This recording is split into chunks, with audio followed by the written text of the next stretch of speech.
Hi friends, how are you? Hope that you must be in a good health. Friends, it's me, Nana Kumari, and you are watching our YouTube channel English with Nana Balam. Please do subscribe our YouTube channel. Friends, today I am going to teach you the most important use.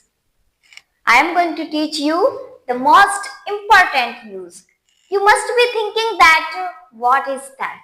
And that is use of out of question. जी हाँ दोस्तों, आज मैं आपको use of out of question पढ़ाऊंगी, जिसकी meaning है सवाल ही पैदा नहीं होता। जिसकी मीनिंग है सवाल ही पैदा नहीं होता। गाइस, हम अक्सर जो है अपनी डेली लाइफ के अंदर ऐसे सेंटेंसेस बोलते रहते हैं जिनमें हम ये वर्ड्स इस्तेमाल करते हैं कि टीवी देखने का तो कोई सवाल ही पैदा नहीं होता, या फिर चाय पीने का तो कोई सवाल ही पैदा नहीं होता, या फिर कराची घूमने का तो कोई सवाल ही पैदा नहीं होता।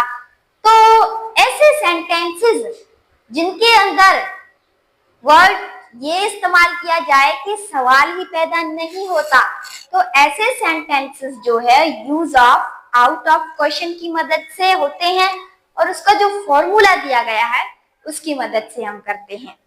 तो आइए फॉर्मूले पे चलते हैं। फॉर्मूला हमारा है सबसे पहले वर्ड इट का इस्तेमाल करना है। जब हम किसी सेंटेंस को इंग्लिश में ट्रांसलेट करेंगे तो सबसे पहले जो वर्ड हम इस्तेमाल करेंगे वो होगा इट प्लस हेल्पिंग वर्ब। उसके बाद हमें हेल्पिंग वर्ब का इस्तेमाल करना है plus use.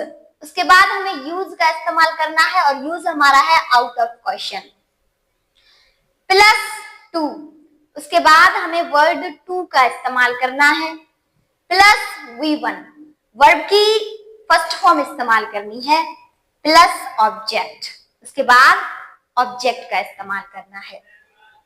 Guys, here we written 4 sentences in Urdu. Number 1 sentence हमारा है चाय पीने का तो सवाल ही पैदा नहीं होता। चाय पीने का तो कोई सवाल ही पैदा नहीं होता। अब इस सेंटेंस को इंग्लिश में ट्रांसलेट करने के लिए हमें फॉर्मूले की मदद लेनी पड़ेगी। और फॉर्मूला क्या बता रहा है हमारा कि सबसे पहले हमें वर्ड इट का इस्तेमाल करना है। तो हमने यहाँ पे सिंपली वर्ड इट का इस्तेमाल किया प्लस उसके बाद फॉर्मूला बता रहा है कि हेल्पिंग वर्ब का इस्तेमाल करें, और हेल्पिंग वर्ब हमारा है इज। क्योंकि ये सेंटेंस जो हमारा है प्रेजेंट के अंदर है, इसलिए यहाँ पे हमने हेल्पिंग वर्ब इज का इस्तेमाल किया प्लस यूज का इस्तेमाल करना है, और यूज हमारा है out of question plus to. Word to का इस्तेमाल हमने किया प्लस V1। वर्ब की फर्स्ट फॉर्म इस्तेमाल करनी है, और वर्ब हमारा है पीना टैक, उसकी फर्स्ट फॉर्म प्लस ऑब्जेक्ट। उसके बाद ऑब्जेक्ट का इस्तेमाल करना है, और ऑब्जेक्ट हमारा है टी मीन्स चाय। तो हमारा उर्दू के अंदर सेंटेंस था चाय पीने का तो सवाल ही पैदा नहीं होता। इसकी इंग्लिश बन गई है It is out of question to take tea. It is out of question to take tea. Sentence number 2 है हॉकी खेलने का तो सवाल ही पैदा नहीं होता है। अब ये सेंटेंस जो है प्रेजेंट के अंदर है, इसलिए इसमें जो है हेल्पिंग वर्ब भी हम जो है प्रेजेंट का इस्तेमाल करेंगे। सेंटेंस हमारा हॉकी खेलने का तो सवाल ही पैदा नहीं होता। अब सबसे पहले हमें क्या करना है, फॉर्मूले की मदद से सबसे पहले वर्ड इट का इस्तेमाल करना है। तो हमने यहाँ पे वर्ड इट का इस्तेमाल किया। उसके बाद हेल्पिंग वर्ब का इस्तेमाल किया जो है हमारा इज। उसके बाद यूज का इस्तेमाल करना है जो है हमारा आउट ऑफ क्वेश्चन। उसके बाद वर्ड टू का इस्तेमाल करना है, वर्ब की फर्स्ट फॉर्म इस्तेमाल करनी है प्ले मीन्स खेलना, और उसके बाद ऑब्जेक्ट का इस्तेमाल करना है जो है हॉकी। तो गाइस, हमारा उर्दू के अंदर सेंटेंस था हॉकी खेलने का तो सवाल ही पैदा नहीं होता है। इसकी इंग्लिश बन गई है it is out of question to play hockey. It is out of question to play hockey. Sentence number 3 हमारा है सोने का तो सवाल ही पैदा नहीं होता था। सोने का तो सवाल ही पैदा नहीं होता था।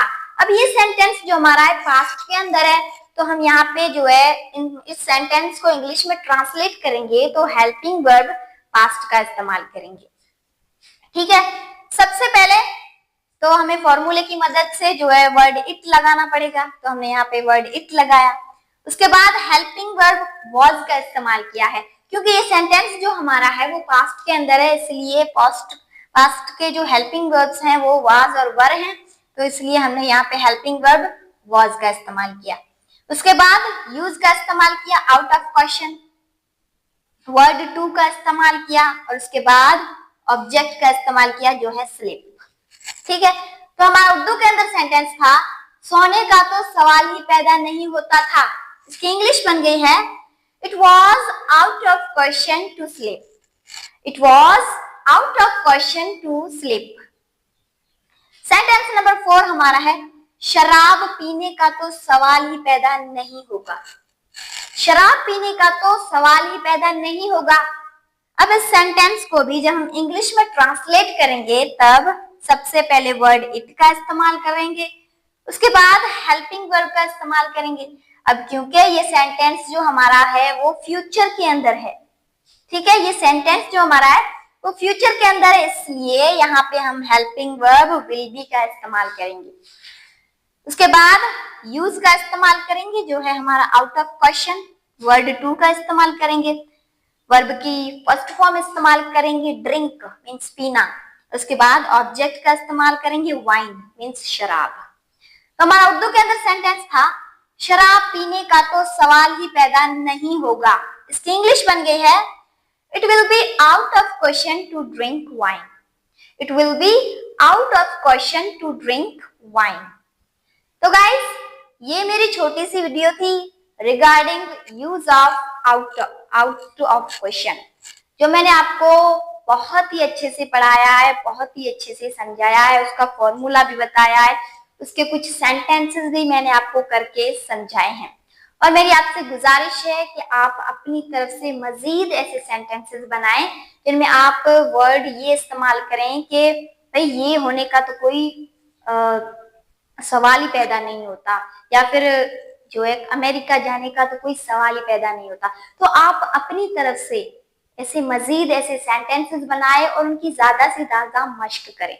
और जैसा कि मैं आपको अपनी पिछली वीडियोस में भी जो है एक एडवाइस देती आ रही हूँ कि practice makes the man perfect. जितनी ज्यादा आप प्रैक्टिस करेंगे उतनी ही ज्यादा आप चीजों को अच्छे से क्लियर कर पाएंगे। थैंक्स।